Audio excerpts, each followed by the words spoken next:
Anyway, here's a tip. I usually, to and fro work, I listen to podcasts, and recently I found one very interesting, especially if you're into kitchen camp and, gay-education.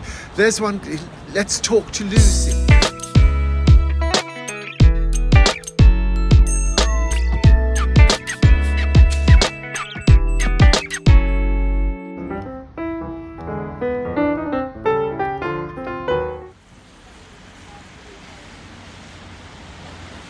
In today's episode, how do you do, interwebers and welcome to Stories of My Life. So, yesterday we had this little party, and I remember, I wasn't drunk, but I remember saying to someone that I should sort of change this, the first thing I say.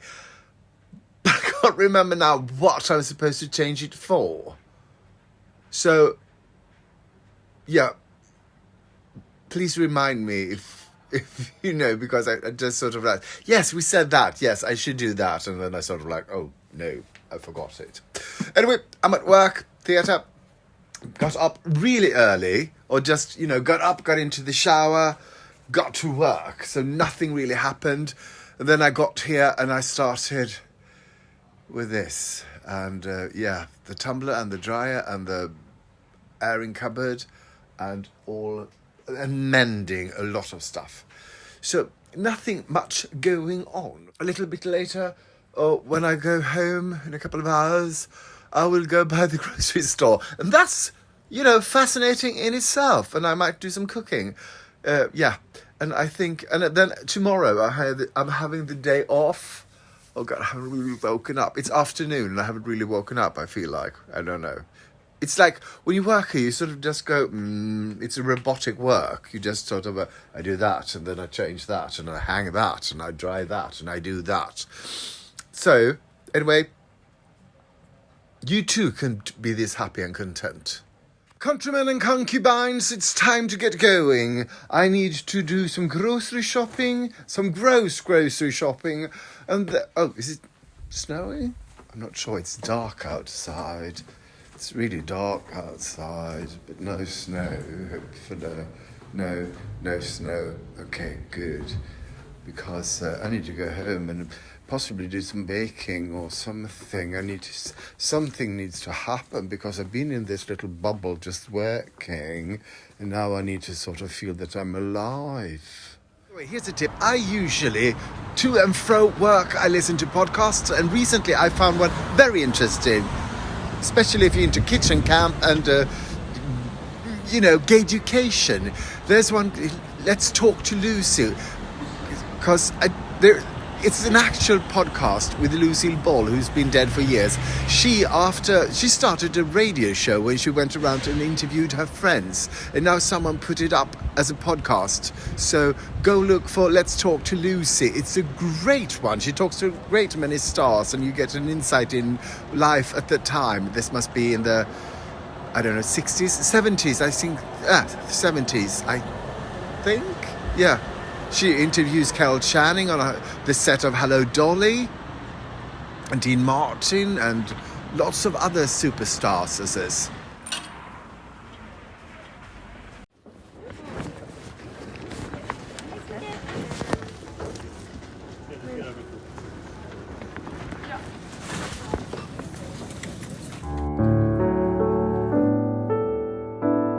Welcome to What's Cooking Good Looking. My name is Milton Millie Vanilli, and I'm here to teach you everything there is to know about vegan cooking, specifically vegan pizza. Let's get started to it, shall we? So this is what you're gonna need. Not much, right? First, there's a ready-made pizza dough, and it's vegan, and we're gonna start by putting that, first we start heating the oven to 225 degrees Celsius. I don't know what that is in Fahrenheit. It's a completely different number, I'm sure. Anyway, start unrolling the pizza dough. Then it's time to candidly peel the beetroots. Then it's time to spontaneously cut the beetroots thinly. Then in another bowl you put about 50 grams of vegan feta cheese, and you start mashing it with a fork or whatever you have at hand. To this you add a deciliter of vegan creme fraiche. Yes, that's vegan crème fraîche. And then you spread the vegan crème fraîche feta cheese mixture over the unrolled pizza dough. This is the way my family's been doing it for generations. Then in a bowl you put the sort of thinly cut beetroots, and then you drizzle some olive oil over. The recipe that I forgot to tell you, I got this new, there's a new vegan magazine issue out. It's a lot about Christmas, but not too much Christmassy. And I will be making a lot, as much as I can from this. Anyway, the recipe says that you're supposed to put the beetroots over the cheese mixture and then drizzle olive oil over it. But I will start drizzling olive oil and salt over here and just mix them, because I think they get coated easier or better that way. So let's get started to do that, shall we now?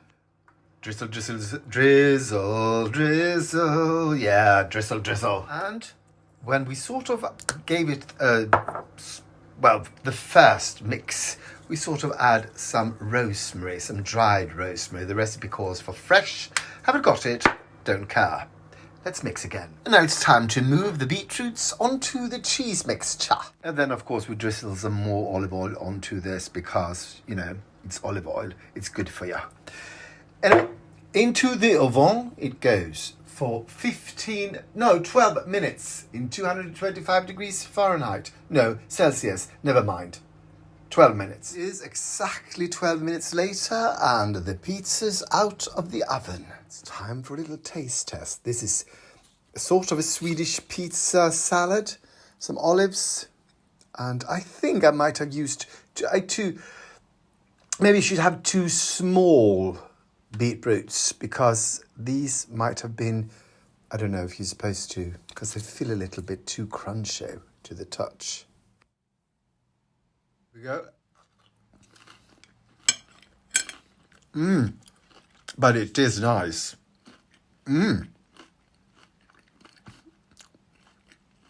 It's really sweet. Sweet and crunchy.